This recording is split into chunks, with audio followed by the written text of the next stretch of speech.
মহিমান্বিতভাবে এই অনুষ্ঠানের আয়োজন হবে বলে আমি প্রত্যাশা করছি।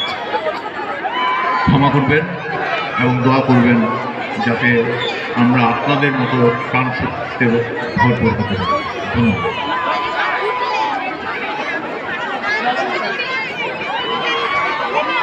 ধন্যবাদ।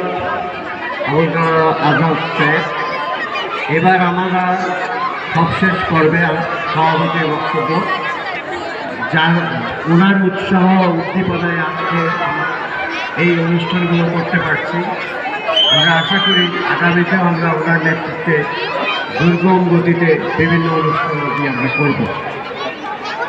আমাদের বাইকার সভাপতি আব্দুল সত্তার বিশ্বাস, জনাব আব্দুল সত্তার বিশ্বাস।